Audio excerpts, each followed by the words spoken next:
Hola, ¿cómo les va? Bienvenidos a una nueva semana de entrevistas en Telediario Televisión. Soy Guillermo Jeremía y como cada día, de lunes a viernes, en este espacio les propongo que nos dediquemos con referentes, gente especialista en los temas, a analizar situaciones que nos sorprenden en nuestra sociedad y que ameritan el debate y profundizar más allá de la noticia que impacta las circunstancias y los contextos en donde se da esa noticia. La semana anterior vimos que un episodio de detención de personas acusadas de reducción a la servidumbre, de utilizar la pantalla de un centro de rehabilitación de drogas, puso en debate a mucho espacio que no se ocupa habitualmente en los medios de comunicación de este tema. Claro está la figura de un mediático, Marcelo Teto Medina, que también había tenido sus problemas de adicción, fue la que hizo que este tema tuviera un tratamiento mucho más profuso que el que habitualmente tendría si no está esta figura de por medio.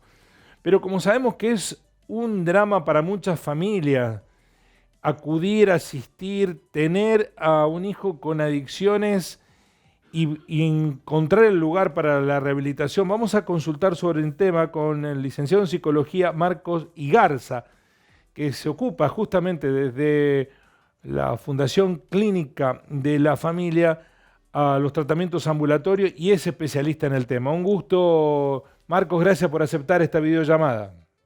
¿Qué tal, Guillermo? Buenas tardes. Muchas gracias a ustedes por participarme en este espacio. Bueno, si bien la oportunidad es un episodio que es para reprochar por las características mismas del episodio, es buena oportunidad para plantear si esto es la punta del iceberg de una situación mucho más compleja que tiene a la adicción, a la droga como protagonista y sobre todo a los procesos de rehabilitación.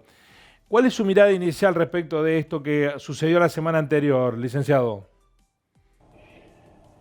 Bien, en realidad estos hechos me parece que han cobrado cierta visibilidad por tratarse justamente de una figura tan mediática.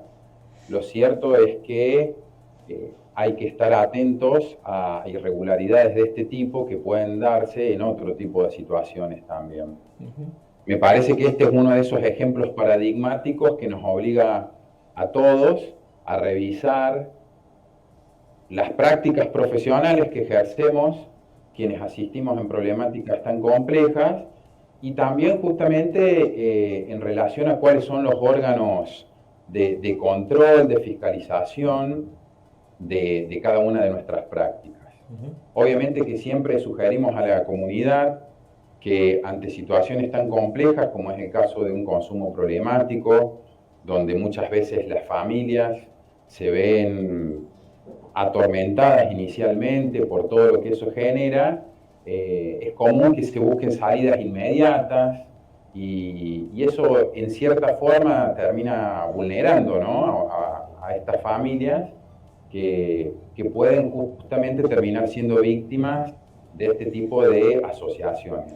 Hay que aclarar una cosa, aquí el problema no es ni con las comunidades terapéuticas, ni con instituciones que trabajen en adicciones, sino que hay que avanzar justamente sobre los vacíos legales y que tienen que ver con las prácticas para que estos personajes no terminen beneficiándose económicamente de situaciones tan complejas, ¿no? Que encima agravan o perjudican la situación de muchos en cuanto a salud mental. Licenciado, quiero invertir el orden de la entrevista. Generalmente dejamos para el final las recomendaciones respecto de cómo encontrar el lugar adecuado, ideal o el que no devenga en sorpresa. Pero lo voy a hacer ahora al comienzo porque me parece que es lo más importante que podemos llevar como nuestro mensaje, porque aquí se entremezcla comunidad terapéutica, rehabilitación de las drogas, granja de tratamiento, prácticas de secta. ¿Qué sugiere usted para las familias que tienen eh, personas jóvenes afectados con la droga? ¿Cómo hacer para ir al lugar que por lo menos no sea una sorpresa, que tenga la garantía de que le van a hacer el tratamiento que necesita? Bien, toda institución, y esto excede el tema de los consumos problemáticos, ¿no? Toda institución que trabaja en salud mental debe poder acreditar y hacer pública cierta información que tiene que ver con la titulación de los profesionales, la matriculación de los profesionales que intervienen, autorizaciones de Ministerio de Salud, de Secretaría de Salud a nivel provincial. Obviamente que toda esa formalidad es la que nos muestra que las prácticas profesionales están respaldadas y reguladas. ¿Bien? Si asisto a una institución que no cuenta justamente con esas formalidades, lo que debo empezar a percibir es justamente es que nadie va a poder responder por esas prácticas. Y como te decía inicialmente, cuando uno padece cuestiones psicológicas o vinculadas a la salud mental, ya de por sí se encuentra vulnerado y ya hay una relación asimétrica con las personas que nos van a asistir. Por eso es que es tan delicado y requiere un compromiso ético y deontológico muy grande a la hora de abordar esa asimetría con seriedad, con responsabilidad y con el compromiso que requiere intervenir en ese tipo de situaciones. En el caso que nos ocupa de lo sucedido la semana anterior, no tenía habilitación oficial. ¿Esto es una condición que debe exigirse? Digo, cuando se elige un lugar, lo primero que hay que pedir es una habilitación oficial.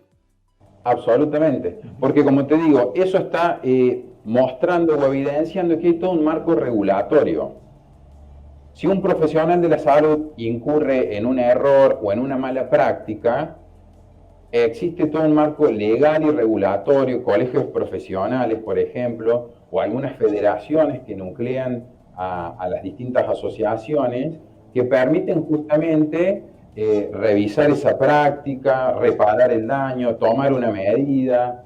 En cambio, cuando asistís a una institución que queda por fuera de esas formalidades, quedás un poco a merced de ciertos voluntarismos, de buenas intenciones, o a veces situaciones ya tan graves o extremas como la que trascendió la semana anterior. Bueno, lo cierto es que si uno recorre, por lo menos en los escenarios próximos, hay múltiples modalidades de tratamiento de rehabilitación por adicción a las drogas. A veces están ligadas a asociaciones no gubernamentales, asociaciones civiles, otras asociaciones religiosas, otras son comunidades terapéuticas que no se sabe cómo se sustentan. ¿Hay mucha irregularidad en el sector? Como vos decís, es complejo el tema porque hay como múltiples líneas de trabajo. Lo que es interesante rescatar es que la ley de salud mental establece distintos niveles de intervención. Lo primero que se busca a la hora de intervenir en salud mental, no solo en consumos problemáticos, tiene que ver con intentar generar tratamientos donde se invada lo menos posible la vida de las personas. ¿Por qué planteo esto? Porque es muy importante revalorizar las alternativas ambulatorias, ¿bien? Donde las personas pueden seguir en contacto con sus familiares, donde pueden desarrollarse a nivel social, a nivel laboral, a nivel académico. ¿Por qué planteo esto? Porque en cierto sentido la ley generó como un giro paradigmático al respecto, porque tradicionalmente siempre, y fíjate que la representación social que tenemos como comunidad, es que el tratamiento para adictos tiene que ser a través de una internación. Y tiene que ser a través de una internación en un contexto de granja terapéutica. ¿Bien? Esos criterios obviamente que se van revisando, no todas las personas que tienen problemas de consumos problemáticos necesitan el mismo tipo de intervenciones. Las internaciones han sido pensadas en el marco de la ley como un recurso excepcional, obviamente, que permita contener situaciones de mayor gravedad y complejidad.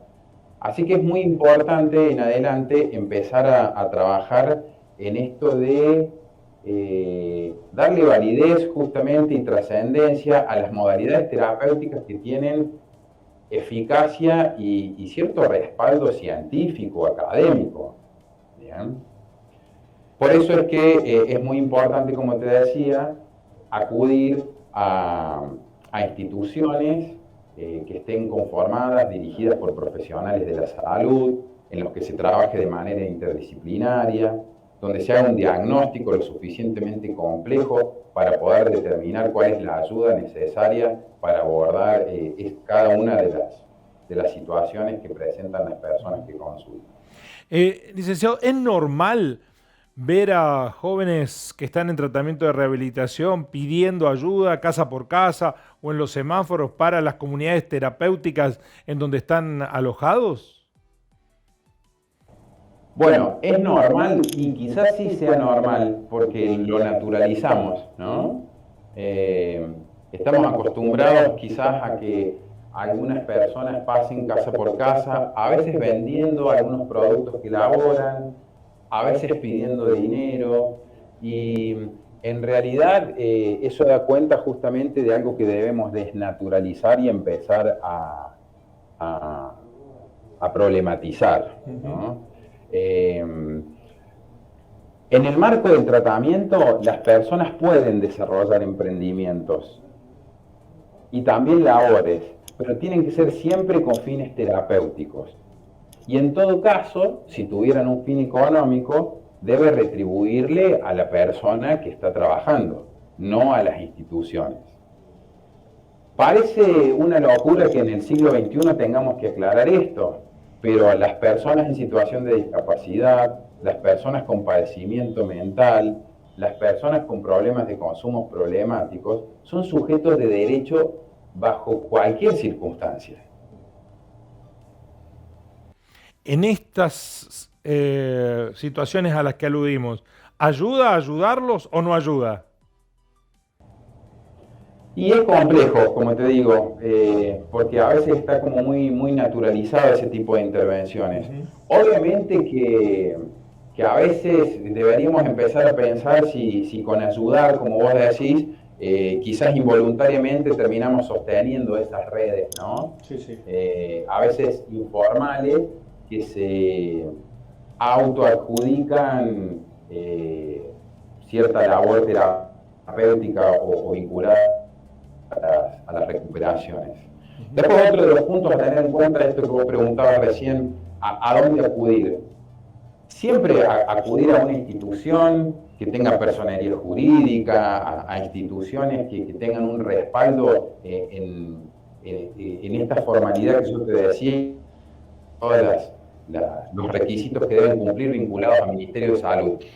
Muchas veces se dan que, por eso se hablaba de captación, ¿no? En el caso, por ejemplo, de la situación de la semana pasada. Porque muchas veces se dan que hay un cartelito en la calle, hay un pasacalle, que termina invitando a las personas a recuperarse en un contexto informal, muchas veces obviamente con un costo económico muy por debajo de lo que requiere justamente armar un dispositivo con todo el equipo, con toda la formación necesaria, y terminan lamentablemente seduciendo justamente por esas características. Y muchas personas quizás ante la necesidad económica terminan recurriendo a ese tipo de dispositivos.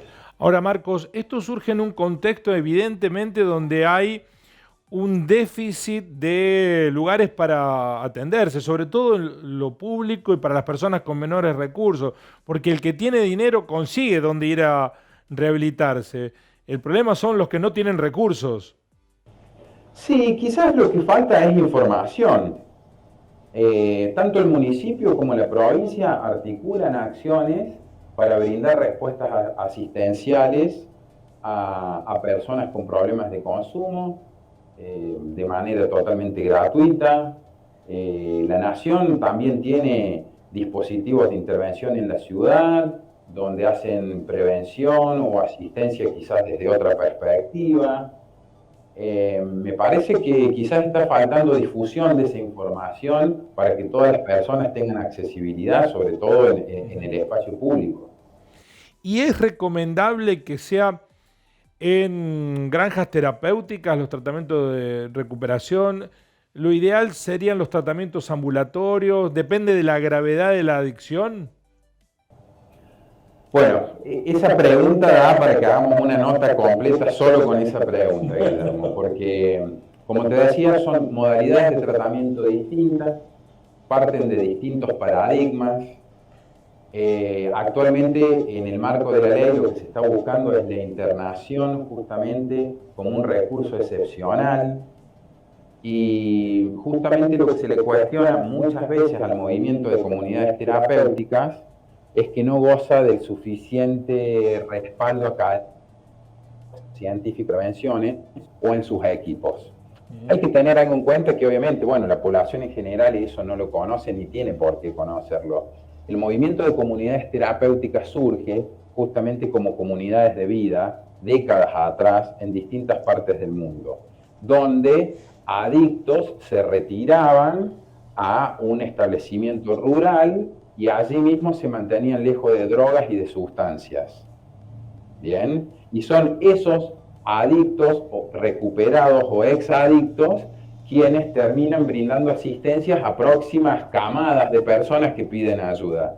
Y así se empieza a formalizar el movimiento de comunidades terapéuticas, partiendo más de un esquema de autoayuda que de asistencia profesional.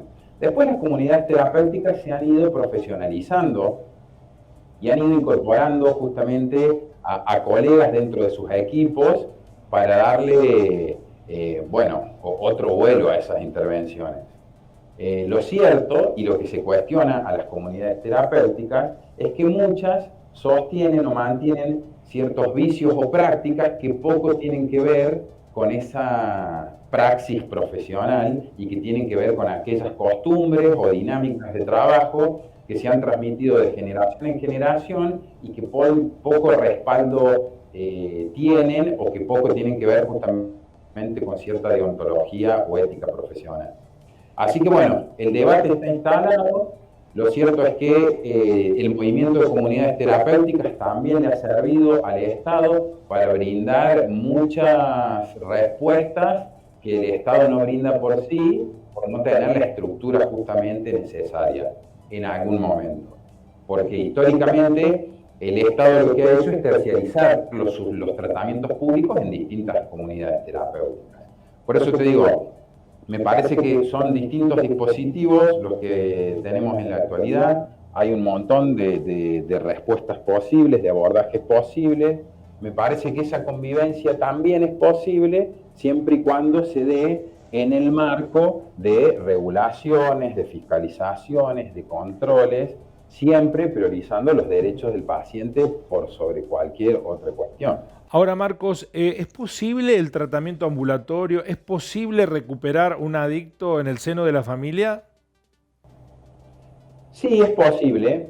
Si me preguntas de todo, te dirías que no todas las personas pueden sostener un tratamiento ambulatorio. Por eso es muy importante acceder siempre a una etapa inicial de evaluación, donde los profesionales que trabajamos en consumos problemáticos consideramos un montón de variables que tienen que ver con poder empezar a precisar cuál es la modalidad terapéutica más adecuada para cada persona.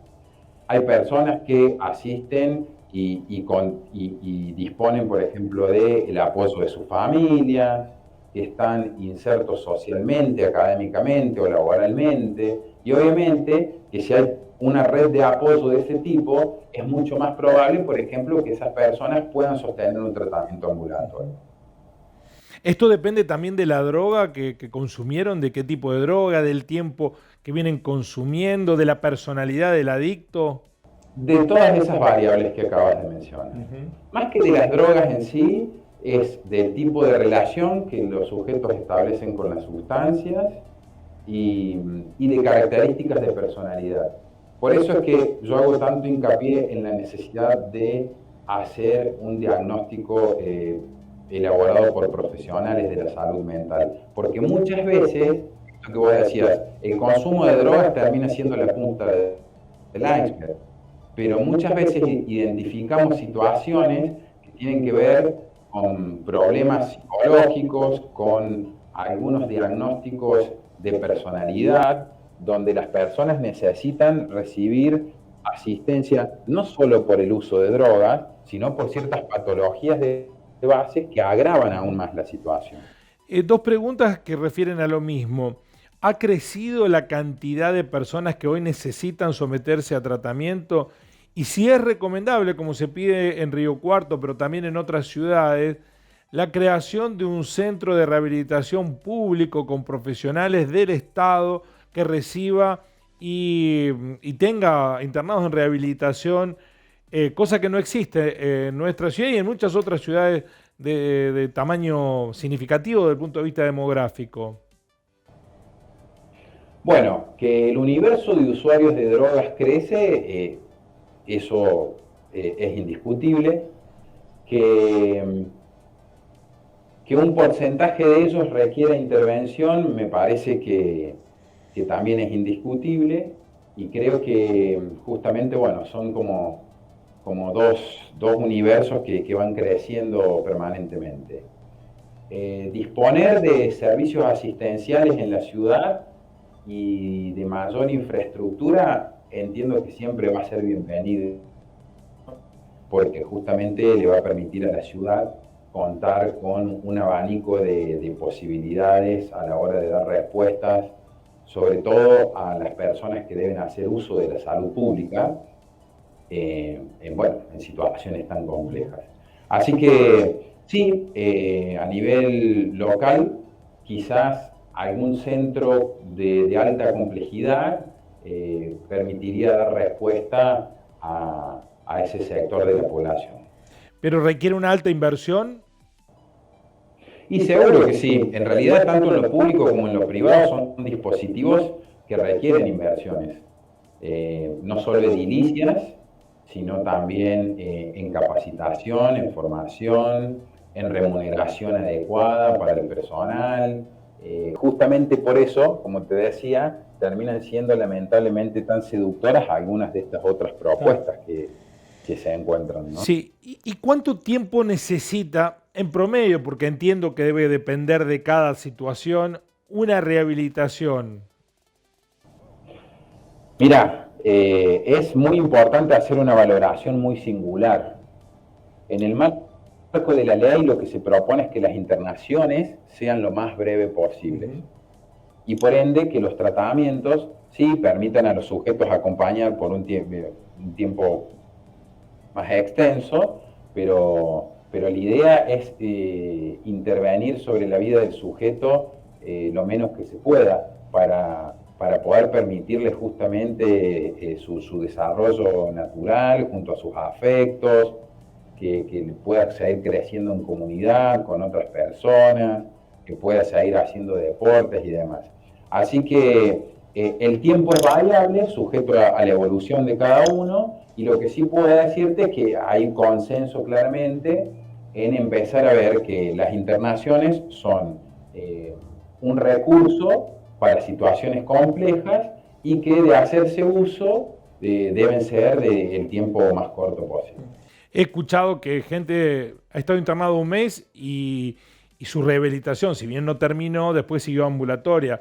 Pero también he escuchado que hay gente que ha necesitado un año más de internación. ¿Y eso de qué depende? ¿Del lugar? ¿De los años que llevan consumiendo? Bueno, en el marco de la ley, como te digo actualmente, creo que una internación de un año estaría como por fuera de lo requerido para hacer una correcta evolución dentro de un tratamiento. Es interesante, ya que traes a colación el tema de las internaciones, poder diferenciar dos tipos de intervenciones. Existen internaciones breves en instituciones psiquiátricas en las que se busca una desintoxicación inicial y hacer una estabilización habitualmente farmacológica que permita y posibilite trabajar en una segunda instancia, la más de las veces de manera ambulatoria, de lo que son las comunidades terapéuticas y las internaciones que lo que buscan es la deshabituación más que la desintoxicación. Y ese criterio claramente ha sido cuestionado desde hace más de una década, porque justamente el criterio era contener a un sujeto en ese tipo de dispositivos hasta que pierda hábito de usar drogas. Y por eso es que se daban estas internaciones de 2 años, de 3 años, de 1 año, pero actualmente hay consenso de que esas intervenciones deben ser muchísimo más breves. Y de hecho, eso mismo es un elemento que toman las comunidades terapéuticas. Las comunidades terapéuticas serias, en general, han tomado ese aporte y también van repensando qué servicios ofrecen y acotando esas intervenciones. Porque esto también me parece interesante aclararlo, ¿no? Porque si no se demoniza el movimiento de comunidades terapéuticas por lo que sucedió en esta situación puntual. Hay comunidades terapéuticas que sí cumplen con toda esta parte formal de la cual yo te hablaba, que las habilita a ejercer, que las habilita a trabajar. Hay comunidades terapéuticas que también se valen de formación profesional para optimizar las respuestas que brindan y para enmarcar sus prácticas dentro de la ley.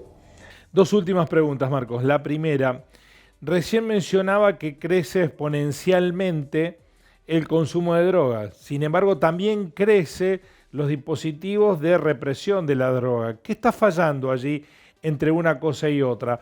Más se reprime, más crece el consumo. ¿Es la ilegalidad la que alimenta el consumo? Tal cual, quizás lo que está fallando es la respuesta que estamos dando desde los distintos sistemas. Cuando yo te hablaba de la necesidad de cambiar la mirada sobre el tema de los consumos problemáticos, tiene que ver con empezar a brindar respuestas asistenciales que tengan más que ver con la salud, con la educación, con la psicoeducación y no tanto con la criminalización de los usuarios. En eso hay consenso mundial de que la guerra contra las drogas ha fracasado desde hace años. Y que para algunos, perdón la interrupción, y para algunos esa guerra contra la droga termina siendo un negocio muy redituable. Absolutamente, absolutamente. Pero bueno, como te decía, es un 90% superior el presupuesto que se gasta contra la lucha contra el narcotráfico en relación a la creación, por ejemplo, como vos decías recién, de un centro asistencial que pueda contener a personas.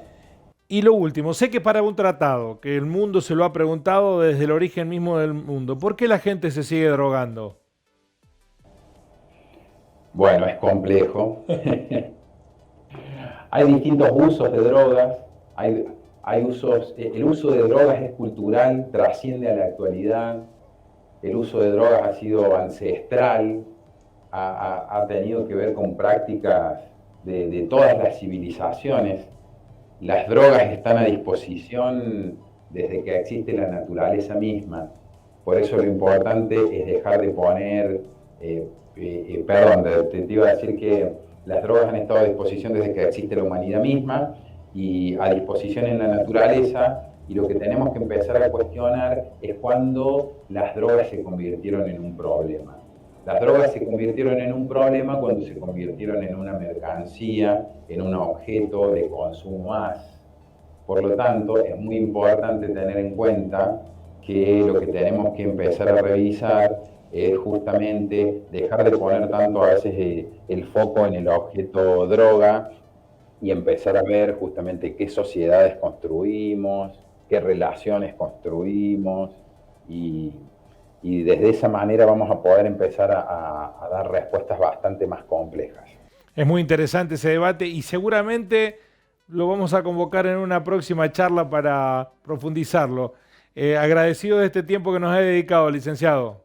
No, muchas gracias a vos, Guillermo, muchas gracias por permitirnos estos espacios, porque como te decía, quizás lo que está faltando justamente es un nexo entre los que trabajamos y la población en general, para que todos estén informados de cuáles son los pasos a seguir más recomendables para que cada uno pueda preservar su salud, que es lo que todos buscamos. Gracias, Marcos. Hasta la próxima. Muchas gracias a ustedes y a disposición para cuando quieran. Muy amable. La realidad del consumo adictivo de sustancias no autorizadas y sobre todo de lo que ha salido a la superficie, la actividad que se desarrolla en comunidades terapéuticas que a lo mejor surgieron para un fin determinado y fueron distorsionando o sesgando su rol. ¿Y qué debemos hacer nosotros como ciudadanos comprometidos para que esta situación de consumo problemático de drogas, que tiene a los adictos en un padecimiento de enfermedad, sea asistida con el compromiso que los estados deben asumir? Cuando digo los estados me refiero a los ámbitos municipales, provinciales y nacionales. Gracias por estar allí, por compartir este espacio con nosotros. Nos encontramos en una próxima entrevista de Telediario Televisión. Así son las cosas.